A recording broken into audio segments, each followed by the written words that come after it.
Hi guys, I'm back with another video today. Today I will be showing you my updated DCE versus MCU tier list. Let's go.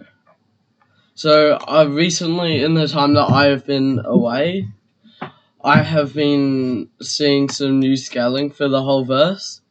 I've found Batman vs Superman scaling for him, and I've also found scaling to say that all the way down to here, these guys are multi-continental. So that's new. Also, moon level scaling for all of them. Previously, I've been using my friend's tier list template, but I've made my own in the time that I've been away with some added characters. But I have not gone into full depth of all the characters. I'll be adding more as we go today. So basically, I have added Marvel and DC as one character in the Marvel Cinematic Universe. Now we've got Kevin as number 1, He Who Remains / Kang the Conqueror, and Alive. Those are to the top 4. Now, a lot of you will be thinking, why isn't Infinity Ultron above Alive or Kang? You guys might have seen Kia Schuster's video on the villains, where he had him as number 1. But in my opinion, he is not number 1. He Who Remains is. Now, this is because he controls everything in the timeline. Now, yeah, so if he wanted to, he could just erase Infinity Ultron. Also, Kang with his multiverse chair has been shown to destroy timelines which are multiple universes, and has the power of Alive. A lot of people will be thinking, why is Alive above Dormammu? Because that's just not reasonable, a lot of people think. Well, it is, because Alive has consumed multiple timelines and universes, and we know that Dormammu is part of the timeline, so he would have been consuming multiple Dormammus. Also, and we've been consuming an infinite number of Infinity Ultrons. Now, the Watcher overlooks it all as a comic book. That's why he's and was able to fight against Infinity Ultron. Same with Strange Supreme. Wanda, a lot of people think that Wanda is not above Dormammu there, but that is infactual, as she has a statement saying that she could rule or destroy the multiverse if she got America Chavez's power, rule the multiverse. America Chavez's power only lets her travel the multiverse. That doesn't even make her more powerful. It makes her travel, lets her travel. See here? That's why she's here. But if you take it at face value, or dive in deeper a bit more, it's basically a statement saying that she is more powerful than Dormammu is. Since Dormammu's been trying to do that for millennia, centuries, everything, and he has not been able to conquer it. Now, there are arguments to say that Thanos with 6 stones is above that, and if you wanted to say that, I wouldn't really argue with you, because it is debatable, but me personally, there are no feats to suggest that he is multiversal. The best feat statement that we've got is saying that he could destroy the universe and tear it down to its last atoms and rebuild a new one. But that would be only galaxy plus level, multi-galaxy level. How you get him to universal is there was a statement saying that the Power Stone has the power to destroy the universe. So that's how these guys are all universal. That's how you get Ronan up to universal too, and Eson the Searcher. And Arishem we see in the Turtles that he created the Big Bang.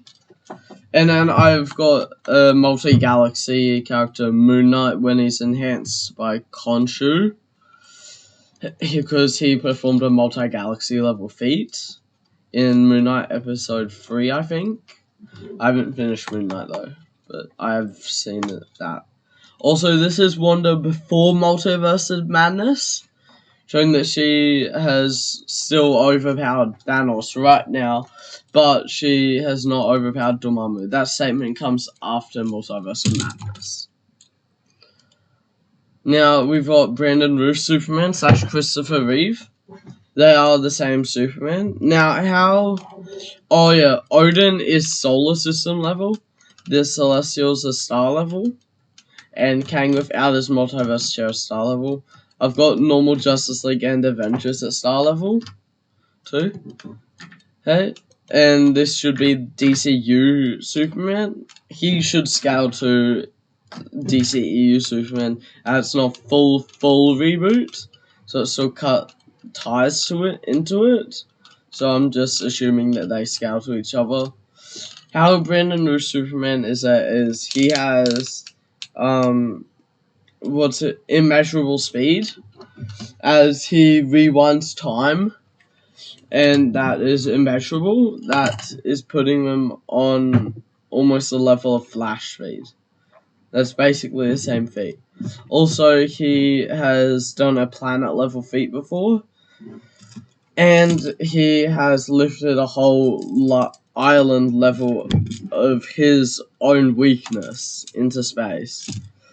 So I reckon his power level, based off of all of this, is around star level or to large planet. As when he did the planet level feat, it was a while ago, and he would have consumed more sunlight and gotten more powerful. And it wasn't him to his absolute limit. Also, with the immeasurable speed, he would be beating Odin. Odin is up there because of his hacks abilities. It's been stated in a prequel comic that's canon to the MCU that he turned Frigga into stars and has made constellations. That is calculated solar system level, but that is all his hacks. I've got another version of Odin down here. This is just him without his hacks. He's been said to be weaker than Hela, which is why he's down here. Okay, so we've explained them. Superman, most powerful and unstoppable force in the universe. Multiverse. Different universes. That's how. And also Darkseid has basically the same statement, but the Superman statement came out a later time, rendering it the more recent one, rendering him the most powerful and unstoppable force in the universe. Now, we've got just Zack Snyder's Justice League Superman. It shows that he is faster than the Justice League Superman, but they all are around the same power level. There is a way how you can get this Superman and these guys all to dwarf star level, as in Justice League Snyder Cut, except you can't bring him up since he's different. But they basically scale. You might be able to, but yeah, it was stated that the mother boxes were destroyed. That comes out to a dwarf star level feat for Zack Snyder's Justice League Superman, as he was the one who did the majority of the heavy lifting, separating the mother boxes. It's implied that destroyed them, which would be a dwarf star level feat, and it didn't look like he was like dying after it. It was just a mid thing. Now we've got Shazam normal. He wasn't able to take on the dragon, but him enhanced was able to beat the dragon. So the middle sister, she was on par with Shazam. We have Black Adam and Sabbac. Now, a lot of people will be mad that I've put Sabbac above Black Adam, but a lot of people won't be too, but I'm just going to explain it. So, for Black Adam to beat Sabbac, he needed an enhanced Hawkman with the Helmet of Fate, with clones, to hold him down, and then kill Sabbac with his Charge Up attack. There is an argument that him in his Charge Up Amp Rage mode, he would be able to beat Sabbac, but there's no evidence to suggest that, as he needed help to do that. We have Dr. Sylvana. He lost to Shazam, but also by the time of Fear of the Gods, he would have been more powerful to beat him anyway. Also, Zeus and Ares, they're comparable. They're basically the same as each other. Shazam has the power of Zeus, rendering him above Zeus. These also scale to Shazam, rendering them above Zeus. Now, these guys, I've got these guys at large planet level. Large planet plus level, sorry, since there's an argument for 12 star level. But I've got these guys safely at large planet level. You could move the old gods down, but they are Zeus has the crack the multiple box unity, which is how you get him about the same level as these Supermen. These guys I've got at planet level as Shazam gave him the powers, but he needed the Wizarding Council. He did look up Black Adam, but Black Adam did defeat and kill all of the other Wizard Council members. So without it, I reckon he would probably lose. You could argue him up above Billy Batson or back here. But for now, I'm just going to keep it safe. She was getting bullied by Shazam. I don't really know much about her. That's a friend's placement. This is a demon, one of Sabac's demons. Also, Dr. Fate beat it, and the demons are relative to the old gods. Old gods. These guys are relative to normal old gods. These are just the two most powerful ones. Now we have Krypton Doomsday. He's been stated to have cracked Krypton's moon, making it a moon-level feat. And Superman, at darkness, at nighttime, he's not at his most powerful, as been stated by director Zack Snyder, head honcho Zack Snyder's Justice League. So that's how there's an argument to be made that he's only like down here. But for now, I'm just going to keep him above Steppenwolf, since why else would he be scared of Superman? Why else? Why wouldn't he just come and kill him? That's normal Doomsday. Doomsday was bullying this version of Superman, but again, it was during nighttime. He doesn't have the sun on his side to help him get more powerful. Also, the Doomsday is fresh out of the whatever it is that he comes out of. Now we have Man of Steel Superman. Man of Steel Superman would be above Krypton Doomsday, as it's basically just a little bit enhanced Zod. So Zod here, these three are all relative, and are debatable. Also Hawkman, he was able to knock around Black Adam. That puts him up here on this level.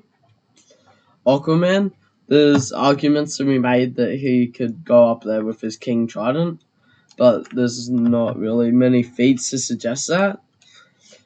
Also, these guys are all multi-continental to moon level guys. These guys are all about moon level from ego down, but the speed advantage is too much. I reckon that these guys would be able to break ego, kill Wonder Woman's sword, Superman's heat vision. Now Ghost Rider, he's a bit of a problem. He can evade physical attacks and evade magical attacks, rendering them all useless.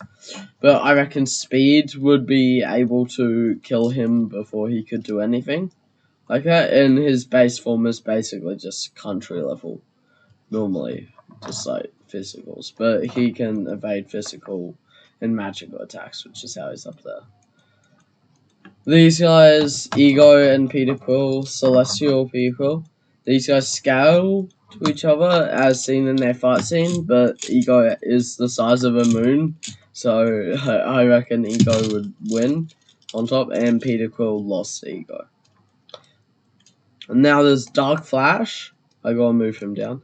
There's no evidence to say that he beat Zod. If he had beaten Zod, he would have saved his mom and everything, but he didn't. Zod beat Kara multiple times and killed her multiple times. That's how he's up here, but he's not adapted. That's adapted Zod. This one's not adapted. This is the Flashes, with the normal Kryptonians, with Feyora and Namek. They're all scale to each other, and speed-wise, they've gone a big amp with the Flash movie, and have been ranked at multi-continental, as they can fight against Superman, who is multi-continental. How you get these guys to multi-continental is basically this Superman and this Wonder Woman, this is when he's at nighttime, was equal to Doomsday. And basically, her and Aquaman were equal to Steppenwolf. Okay? Basically. Now, say that, since these guys are moon level, since Steppenwolf fought this Doomsday and lived to tell the tale, both of them, they are moon level, making them 30 exotons at a minimum 29.6 exotons is moon level. So they would be around 14 to 15 exotons, which would make them multi-continental level. Okay, so we've got them explained. Aquaman, Mira, you could debate whether those two are above Black Manta. They fare about the same against her. Mira does a bit better, but I'm not sure. Trident over her. Also, the other sister, she can just move around buildings and everything. Also, Cyborg, he's not shown to be on the same level as Aquaman, but yeah, they're around the same, but Aquaman's still a bit more powerful. Now, Atom Smasher, he is just blatantly able to hold down Black Adam, which is very impressive, as Black Adam is very, very powerful. Also, these guys, she loses to Maxwell Lord. She beats Ares, basically the same as when she was in Wonder Woman. Now we get the MCU back characters. The characters are back. Okay? So we have Black Bolt, and I forgot her name, but she has a staff thing that's very powerful. Strange, Wanda in Endgame. Now I've got Wanda up here as this is like Undead Strange when he's dreamwalking, as she was stated to be the biggest threat to Thanos on the battlefield, which would scale her immediately above Captain Marvel and all of the others like Thor from Endgame and Captain America. Now Thanos, now we've got the Thor. You could argue that Thor's above Gore, but we're not gonna. And you could argue that Hela is still above them both. But the statement says that Gore's more formidable than Hela, which could be talking about power, but it's debatable since there's no anti-feats, but there's no feats to suggest that he is. Also, Odin was stated to not be as powerful as Hela, strong as Hela. What if Surtur should scale to normal Surtur with Eternal Flame? What if Captain Marvel, same thing, should scale to Captain Marvel? I had Captain Marvels down here previously, and Icarus and these guys, but I've moved them up as she took a headbutt with no damage from Thanos, which I feel should be able to put her on this level, but not yet beating Thor level yet. Hulk, stronger than Captain Marvel, but I feel like the Photon Blast can give her an advantage. Also, Icarus with his laser eyes, it's rip off Superman, guys. Also, Gore, she was able to do battle against Gore, and which is very impressive. Also, Thanos, we know and love Thanos. He's got country level scaling. You can argue that these guys are all continental level, as Iron Man says that this gauntlet is channeling enough energy to light up a continent. But, that might just be a throwaway quip and just might not mean anything. So right now, I've got him at large country level, all of these guys. Okay? I will be explaining the rest of the characters later on in another video, but for now, this is all that I will be doing. Okay, so bye. I'll see you next time. Like and subscribe.